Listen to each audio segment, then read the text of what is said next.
Too good to be true? No. Not in the NHL. No. Then we beat you on your soil 4-1. We did it again.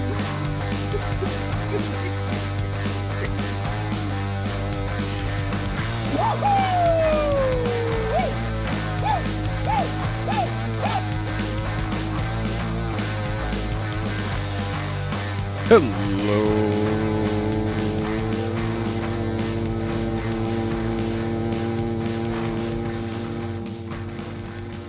Woo, everybody, and welcome. I always wanted to do that, RA. I hope he comes back on the pod this year. Welcome to another episode of No Jinx. We're going to talk about the 20th and 21st teams today. Another duo episode. We're going to have one last duo episode on Friday, and then we're going to get to the singles. 9 more to finish it off. Great planning, Pucks. We're going to finish off on September 26th. And then maybe some bonus content for that next week before the real deal kicks off. I'm excited about hockey. We're almost 1 month perfectly to the day away. We had a bit of a boring episode on Monday, although I stayed strong. I said I'm going to talk all 32 teams. We're going to talk all 32 teams. Today we have an interesting episode. 2 teams that you may not look at on the top layer as teams we could use. I'm going to tell you how we can use them. I spin it and then I go this way. You got to go that way. We're going to talk Nashville Predators first. And I guess by the title, you know that we're going to talk Philadelphia Flyers second. But let's talk about Nashville real quick. I play in this. I don't play fantasy hockey anymore because B. Sawyer took all our money. I play this game that one of my guys has where he's tiered 8 different tiers basically, and you select one player for each tier, and you basically get points for points. And then you get bonuses for hat tricks. You pick 2 goalies, you get shutout bonuses, whatever. And then you get a certain amount of trades during the year. Very fun game. If he gives me the go, then I'll send that out to you guys. That's a great way to kind of stay locked in around the league throughout the season. And I got top 5, so I paid out last year of like 60, 70 players. Not a big deal. Whoopsies. But you also get a Stanley Cup pick, and my Stanley Cup pick last year was the Nashville Predators. That was a sick pick by me, huh? I just thought that they were going to be better. I guess I should have lowered my expectations because it's the first year together with the whole group. But if you look at a first line of Filip Forsberg, Steven Stamkos, and Jonathan Marchessault, anybody that knows the game would think that that's an electric first line. You know, Stamkos is getting older, but Marchessault was great in Vegas, and Forsberg's been Nashville's best player besides maybe Juuse for the last however many years. Will this team figure out how to play together, or will they start breaking it up and trading? That's the real question about this team this year. Will they have the guts to put themselves in a position to maybe make a playoff run at the end of the year? I don't know. I could see it. It's kind of hard to say right now that they're going to do that, given they have a lot of the same pieces, but they added some new. I don't know. This is a difficult team to kind of forecast, but you got to think that, especially those veterans on the first line, Forsberg, Stammer, and Marchessault, they're going to figure it out a little. But as the weeks go by in the season and they start to rack up L's, if that's the case, somebody's going to get traded, and they're going to try to mix it up. Their GM is that old coach for the Islanders. Can't think of his name right now, of course. I can never think of anybody's name. I called him Bruce Nelson last episode. I always think it's Bruce. It's Brock Nelson, bud. Anyway, Forsberg is one of my favorite players to play at over 1.5 points. If it's there, He shoots a million shots. Might have led the league in shots last year. That'd be sick if he did, because then that means that I know puck. But you look all over the lineup. I mean, if I'm looking for kind of sleeper players, I talked about Evangelista on a prior pod episode that I really like his game. If he gets paired with the right guys, I mean, a Bunting, O'Reilly, Evangelista line, that might be worth a little sprinkle. I mean, he's going to be plus 120 to get a point in those situations most of the time, unless he becomes a Lucas Raymond or something. You know, he's nowhere close to Lucas Raymond, but he's a good player. He's a good young player, and I notice him when I watch their games. They added Eric Holla from New Jersey. They got, I don't even know, like Svechkov, Haru, McCarron, Woods, Smith. These their bottom end is tough. So they're top heavy, and maybe that was the reason, or that is the reason that they stink right now. But it's just tough to, like I said, it's tough to forecast this team. Roman Yossi's an absolute stud.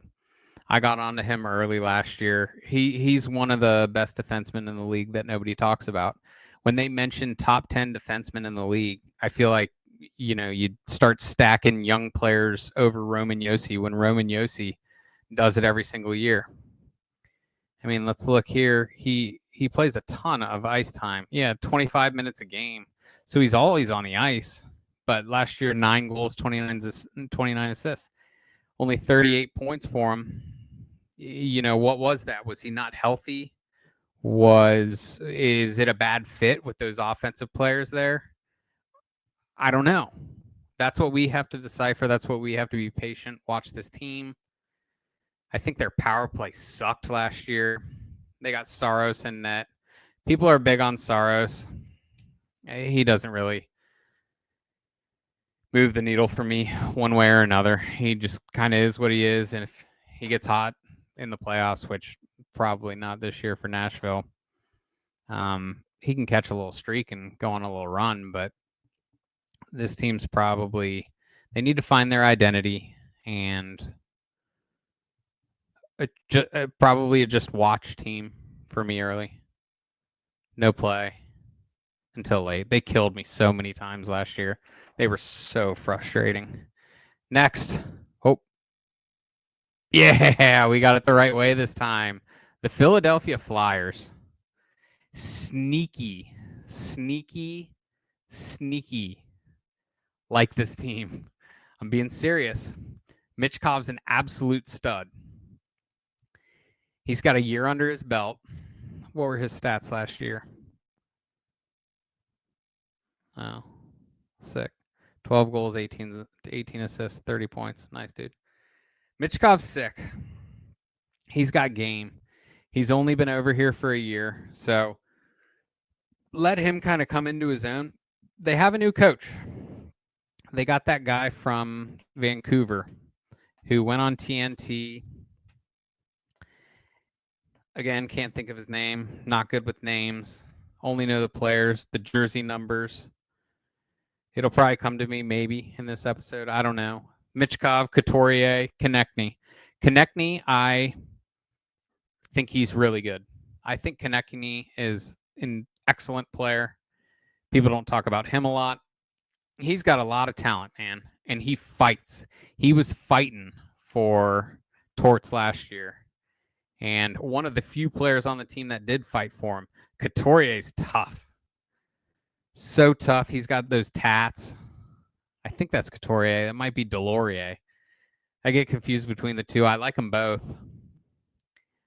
Really, what people are talking about is the addition of Trevor Zegras, potentially Christian Dvorak. They paid a ton to Dvorak. And you guys know how I feel about Zegras. TikTok Trevor is what I call him. Will Philadelphia be different for Trevor? Playing in Philly is much different than playing in Anaheim. 100,000%. So will that coach, whose name still hasn't come to my mind, will he be able to press the right buttons to get Zegras to his highest potential? We'll see. I've always been a Dvorak fan.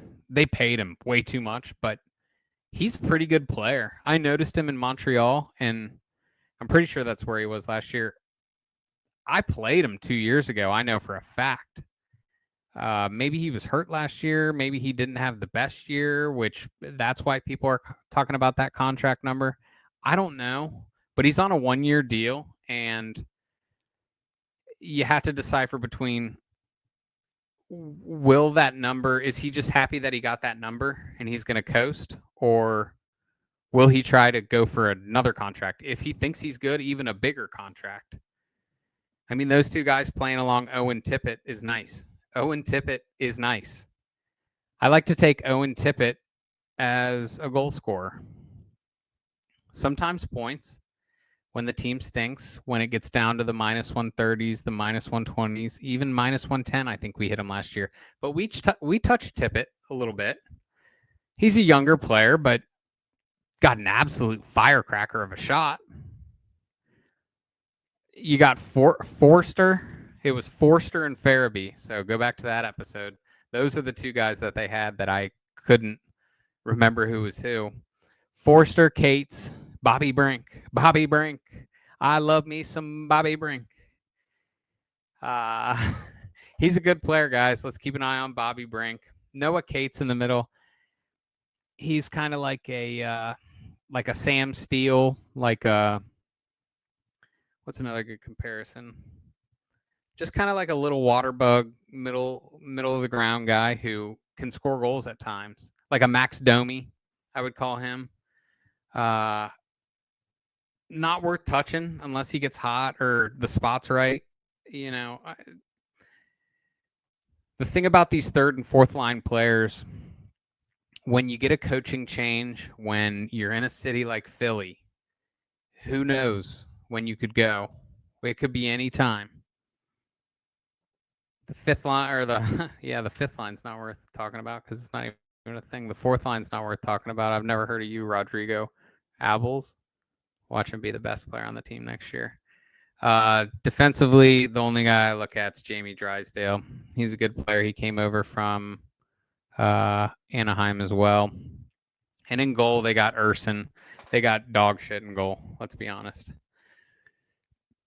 Now, I actually took Philadelphia for a play of the month last year, and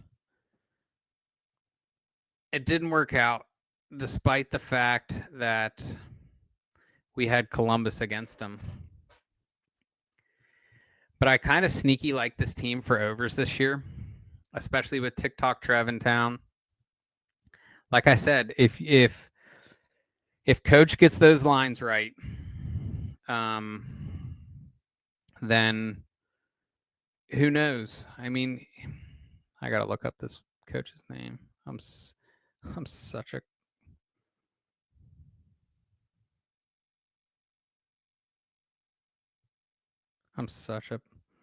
Nancy boy for not remembering this guy. Rick Tocchet. Jesus, Cody. I was even the one on Twitter that called Rick Tocchet to Philly. You guys can check it. I had that 2 weeks before anybody else did. Nice guess by me. But we'll see what Tocchet can do in Philly. We'll see about Nashville. Kind of a good pairing of an episode. These two teams are, let's be patient with them, but I see opportunity, potentially. No playoffs, though. And no Jinx. Too good to be true? No, not in the NHL. No. Then we beat you on your soil. 4-1. We did it again.